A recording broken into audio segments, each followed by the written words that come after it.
കണ്ണെഴുതുമ്പോൾ ഒരു പ്രത്യേക സുഖമല്ലേ. അങ്ങനെ ഞാൻ കണ്ണെഴുതാൻ വേണ്ടി പോകുമ്പോഴാണ് ഞാൻ ആലോചിച്ചത്, എൻ്റെ ഫ്രണ്ട്സ് എപ്പോഴും എന്നെ കളിയാക്കുകയാണ് എൻ്റെ രണ്ട് കണ്ണിൽ രണ്ട് മീൻസ് രണ്ട് രീതിയിലിരിക്കുന്നത്.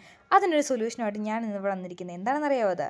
അത് നമ്മുടെ സ്യൂസ് ബ്യൂട്ടിയുടെ ക്രേസിൻ്റെ 2-in-1 ഐലൈനറാണ്. Let's use this one. ഇത് യൂസ് ചെയ്യാൻ ഭയങ്കര എളുപ്പമാണ്. ഇത് നമ്മുടെ വിങ്സ് വെക്കാനുള്ള സ്റ്റാമ്പാണ്. എവിടെയാണ് നിങ്ങൾക്ക് വിങ്സ് വേണ്ടതെന്ന് വെച്ചാൽ ആ ഒരു കറക്റ്റ് പൊസിഷനിൽ വെച്ചിട്ട് നിങ്ങൾ വിങ്സ് ഒന്ന് സ്റ്റാമ്പ് ചെയ്താൽ മതി. ജസ്റ്റ് ഒന്ന് പ്രസ് ചെയ്താൽ മതി, അപ്പോൾ തന്നെ വന്നോളൂ. അത് മാത്രമല്ല, നമുക്കിങ്ങനെ ഐലൈനറായിട്ട് യൂസ് ചെയ്തൊരു സ്കെച്ച് ടൈപ്പ് ഐലൈനറാണ്. എങ്ങനെയുണ്ട് നിങ്ങളൊന്ന് യൂസ് ചെയ്തിട്ട് കമൻറ്റ് ചെയ്യൂ. അതുമാത്രമല്ല കേട്ടോ, എൻ്റെ പാട്ട് എങ്ങനെയുണ്ടെന്നും കൂടെ കമൻറ്റ് ചെയ്യൂ.